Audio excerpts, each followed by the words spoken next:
I used to love driving late at night. The almost completely empty roads, lit only by the white and yellow glow of the streetlights, along with the darkened houses and accompanying silence, only broken by the noise of my car's engine and tires, always used to fill me with a sort of serenity. It was a way to unwind and try and forget about the world as it was in the daytime, along with all the problems that came with the eternal rise of the sun. It was my own personal form of therapy and meditation, and it never failed to get me to sleep peacefully when I eventually returned home. Well, that's how it used to be, anyways. To give you guys a little bit of context before I tell you what happened, I live in a moderately sized coastal town in the Pacific Northwest. I won't say exactly where, as I don't want anyone brave enough, or stupid enough for that matter, to try and replicate the exact conditions of my experience, in hopes of testing it for themselves. I don't want anyone else to have to go through what I did that night. But, safe to say, while it is a rather beautiful place in terms of scenery, it's also, in a way, rather forgotten about. Up until about the mid to late 82nds, it was home to a bustling logging industry which, along with the local fishing port, was the town's lifeblood since the beginning of the 20th century, accounting for a large percentage of its residents' income. But when it was shut down in the early 92nds due to arguments about some endangered species of owl that resided in the surrounding forests, the town just sort of dried up. It still attracts some tourists during the summertime, which supplants some of the lost income, but it never fully recovered from losing its biggest industry. It's still more or less frozen in time as it was 30-some-odd years ago. I was writing out my shopping list for the next day that night. It was the last day of the month, and because of an ingrained routine from growing up with my mother, I always bought all the non-food essentials I needed for the month on the 1st. That was when I remembered something which had slipped my mind, and I slapped my forehead lightly. "You idiot, you forgot to gas up earlier." I swore under my breath, then looked at the clock that hung over my kitchen sink. According to it, it was just past 11, I think around 11:15 or 11:20. I bit my bottom lip and debated about what to do. I don't like getting gas in the morning due to everyone all over town seeming to have the exact same idea at the same exact time, and packing into the station like they're a tin of sardines.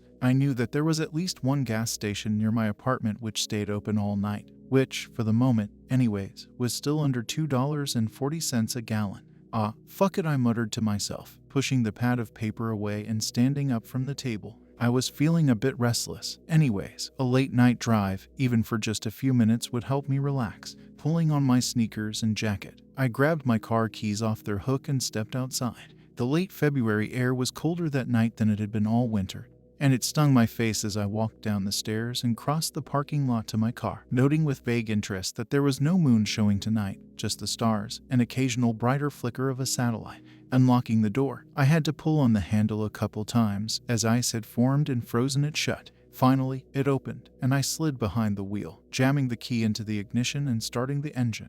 After a few minutes of running the defroster, combined with having to get back out and use a scraper to rid the windshield of some rather stubborn frost which refused to melt, I pulled out of the parking lot and onto the street. My neighborhood, like most of the rest of town, had already gone to bed. I only saw a few yellow glows from people's windows that indicated there were others burning the late-night oil with me. After a few turns, I pulled into the bright lights of the gas station. Rolling my window down, I pulled two 20s out of my pocket and turned the car off. We still have many full-service stations in our area, meaning you're not allowed to get out of your car and pump your own gas. You have to have the attendant fill it for you. He was talking to someone in a minivan, so I patiently waited for him to spot me. After a few seconds, he came over to me, shaking his head slightly. "Sorry, I can't sell you gas right now, man." He gestured back towards the pump. "The computers are down for some reason. I've had to turn away everyone who's pulled up for the last 15 minutes. I felt my heart sink a little at his words. "Any idea when they'll be back up?"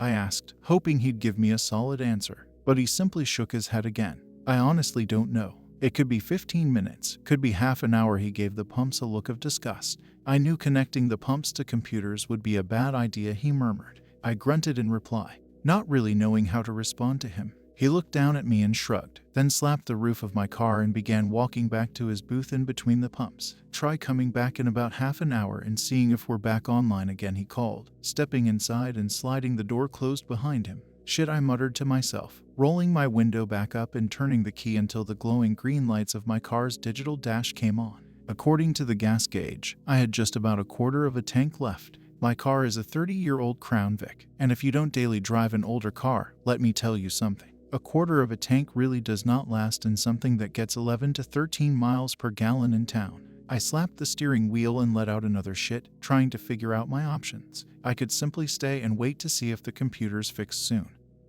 But there was no guarantee of that, and after seeing how annoyed the attendant had been, I really didn't want to become the new focus of his bad mood. But what else can I possibly do? This was the only gas station I had been to at night before, and I really didn't know if any of the others in town were still open at this time. I glanced at the clock on my dashboard, which now read midnight. For a brief moment, I thought about simply heading back home and just accepting having to deal with the lines at the pump the next day. It would be a major irritation, but it wouldn't be the end of the world. But then I shook my head. I can at least check to see if any of the other stations are open and working before I give up, I thought. Nodding in agreement with myself, I started the car and pulled out of the station. I wished to God I had just given up and not been so fucking persistent. I circled back around through my neighborhood until I drove across an intersection and onto a side road. The road ahead would wind through a few other neighborhoods in a brief but thickly wooded area before emptying out into the other side of town, and it would save me a few minutes overtaking the main road. I traveled down it, passing only a single house that had a light on inside. As I pulled up to a stop sign, I thought for a second that my windshield was beginning to fog up again. "Are you freaking kidding me?" I muttered, reaching over to flick on my defroster again when I stopped. I looked at my windshield and out of it for a minute, trying to comprehend what I was seeing. It took a few seconds, but then I realized what I was seeing. Crap, it's ground fog. I got caught out in ground fog. Now, if you've never dealt with ground fog, let me tell you that it's more than a little jarring to drive through, not to mention dangerous. If you've seen movies where a ship gets caught up in a fog bank and can barely see what's in front of them, take that. And then imagine trying to drive a car through it. You can easily lose track of the yellow median lines when it gets thick enough and accidentally drive off the road and wreck. I slowed down to about 5 miles an hour below the speed limit, but I kept going, still not wanting to admit defeat, even though I knew I was putting myself at risk. I've always had the misfortune of being hard-headed and stubborn, and once again, it was keeping me from doing the smart move and turning around. I passed by through the second neighborhood, glancing out at the windshield at the houses and parked cars steadily becoming enshrouded in the thick white fog. For some reason, the view gave me a bit of an uneasy feeling. It was like looking at a version of something you recognize, but through the lens of a dream, making it feel unfamiliar at the same time. I shook my head to focus back on the road. Don't let your imagination run away with itself, bro. You need to keep your wits about you. The second neighborhood fell away behind me, and I entered the section that was the most dangerous. This part had absolutely no streetlights, and I slowed ever further down, not wanting to accidentally hit a deer, or hell, a homeless person who might wander out onto the road. I fully admit, as I drove through this part, only passing by 1 or 2 houses and clenching the steering wheel as I stared out, able to actually see my headlight beams leading the way in front of me, my mind began to conjure up images from both my nightmares and horror movies I'd watched. I imagined ghostly pirates from a John Carpenter film jumping out of the tree line to slash at my passing car, or some glowing-eyed monster to leap from the trees. Basically, I succeeded in scaring the absolute shit out of myself. When I exited the darkness and drove back into the final neighborhood before heading down a hill to the other side of town, I let out a huge sigh of relief, deciding I would take the main road back, longer or not.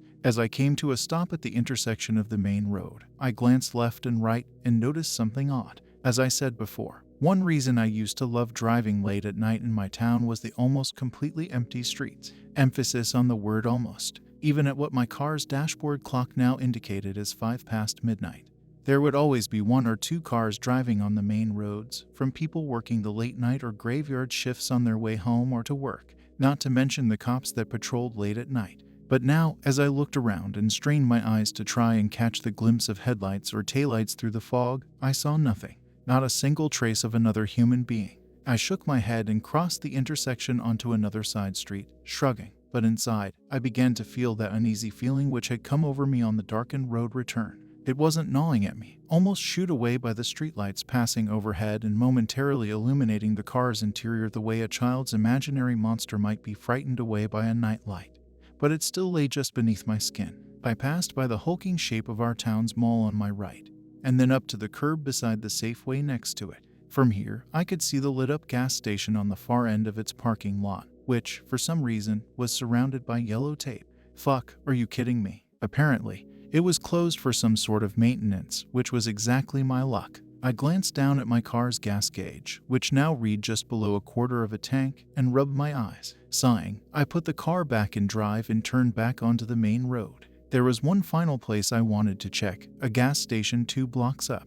Please be open, please, for the love of all that is holy. Be open, I quietly prayed, hoping my plea would be heard. However, as I crossed a bridge, I saw that it would not be answered. The darkened shape of it came rapidly up on me, then passed by and disappeared back into the ether that surrounded everything just as quickly. Damn it, I muttered, slumping back into my seat as I stopped at another red light. I sighed and shrugged my shoulders in defeat. All right, I officially give up. This isn't gonna happen tonight. Time to head back home. I passed by the sign for the bowling alley, the building itself completely obscured by the white veil around it, and turned right at the next intersection, which led up the highest hill in town.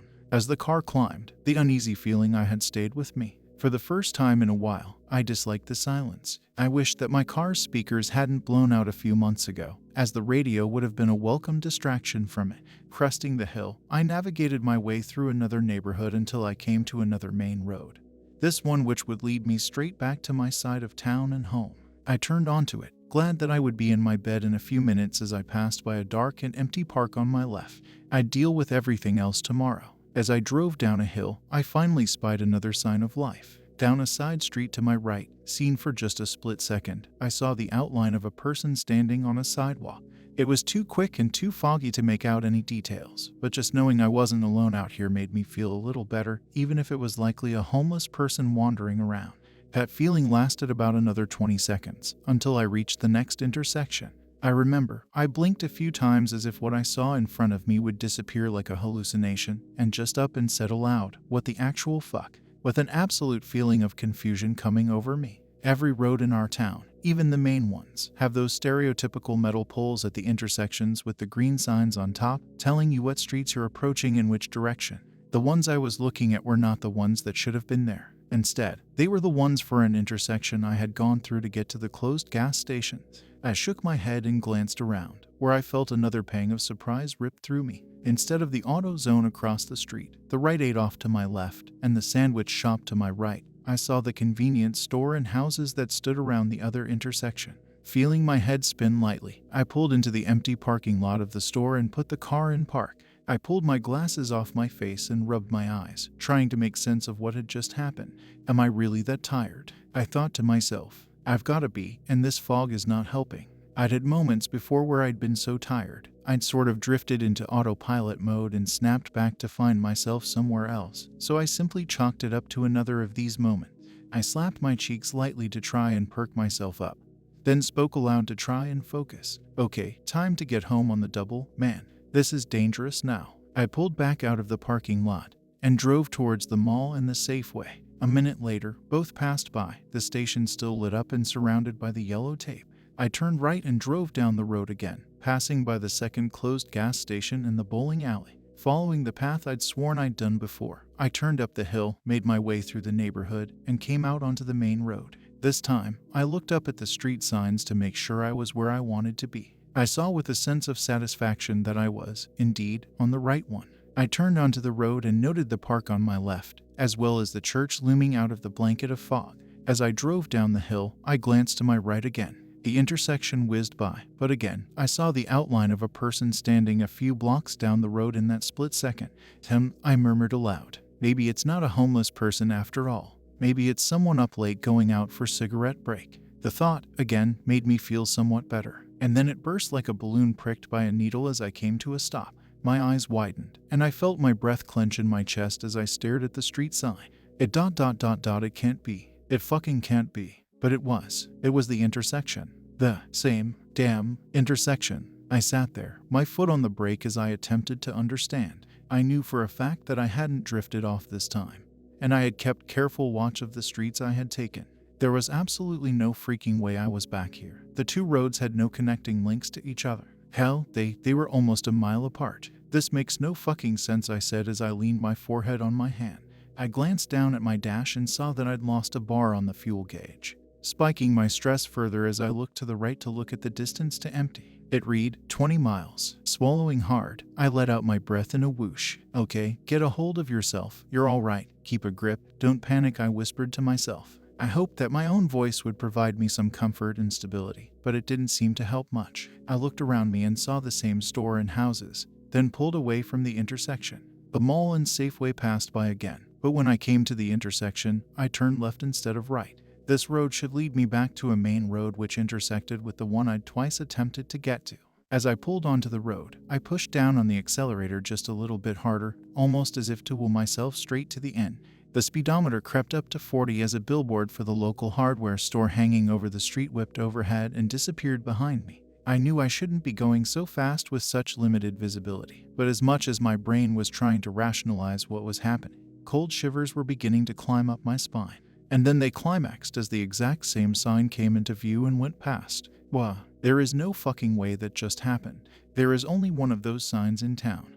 And there is no way that just fuck. My thoughts came to a halt as I slammed on the brakes, the rear wheels locking up and sending the car into a slight skid. It came to a halt, and I felt like I was losing my grip on reality. I was back at the same intersection. I put both of my hands to my forehead, then slammed the steering wheel. What the fuck is going on? I shouted, my voice slamming back into my ears in the enclosed space. I stopped and took a deep breath, then let it out. Shouting was not going to help my situation, no matter how fucked up it was. I thought for a second, then turned right in onto the street which I had driven down twice now. I had a plan concocting in my head, and I hoped to God it would work. I followed the same path that I had before, turning up the hill and back out onto the main road. As I did, I kept looking at the houses I passed, wishing silently that I would see one with its lights on, but they all remained dark. The streetlights no longer seemed as comforting as they once did. They almost feel like beacons, alerting something to my presence. I started as I turned onto the main road again. Where the hell had that thought come from? Pushing it away, I slowed as I passed by the park and church until I came to the intersection I was looking for. A smile of relief crossed my face as I turned onto the side street and pulled to the curb. Putting the car in park, I stared down the street at exactly what I'd been hoping to see. The person I'd previously seen standing on the curb 2 or 3 blocks down was still standing there. Thank you, God, for small favors. I opened the door and stepped out of the car, stretching slightly from the slight cramp of sitting in it for so long. The second I did, I shivered at the chill that the fog brought with it, pulling the collar of my coat up to try and protect myself somewhat from it. I left the engine running and stepped forward, squinting my eyes to try and see the person more clearly. Whoever it was stood just beyond a street lamp at the head of a house's walkway, draped in shadow. From this distance, I couldn't tell which direction they were facing or make out any features. To see if they were looking my way, I raised my hand and gave a light wave. No response. Must be looking the other way, then, I thought. Glancing back at my car for a second, I began to walk forward, choosing to stay in the middle of the street where the streetlights illuminated the most. As I came within a block of the person, I cleared my throat, hoping I wouldn't have to raise my voice and accidentally wake anyone sleeping up. The person still didn't respond. Great, I whispered under my breath, then bracing myself, I raised my voice slightly. Excuse me. Silence. Excuse me. I said a little louder, I need some help. Still nothing. I began to feel a little irritated, as I knew I was speaking loudly enough for them to hear me. I took a few steps forward. Hey, buddy, I said I need a little help here. The figure stayed where it was, not giving any indication of acknowledgement. I gritted my teeth and stopped giving a damn about waking anyone up, feeling all the negative emotions from the night take over me as I began to stride forward. Okay, look asshole, I've had one hell of a night, and I don't know why the insult died in my throat, and my voice trailed off as I came to a sudden stop. The uneasy feeling I'd had before washed back over me, now accompanied by something else. Fear. A sense of fear so strong that it sent a colossal shiver up my spine. One that felt primal and instinctive. Something's not right. I knew exactly what my thought had meant. No person, short of being completely deaf, should be this unresponsive to questions or insults. As my anger and irritation fell away, I realized every muscle in my body was tensed up. I also suddenly realized something else which made my fear rise slightly. In the silence, I should have been able to hear the person breathing or shuffling around to stay warm. But there was nothing but silence. I was suddenly overcome with a feeling that I should leave, right the hell now. And that, whoever or whatever that figure was, I didn't want to see it. I slowly began to step backwards, trying to make as little noise as I could. That's when the figure moved. I froze as I heard a wet, sliding sound come from its direction. I couldn't tell what it had come from, and I didn't want to know. I was beginning to shake slightly, more from fear than the cold, and then it slowly began to turn. All reason left me, and I whirled around and began to dash back towards my car. I didn't dare look behind me to see what was happening.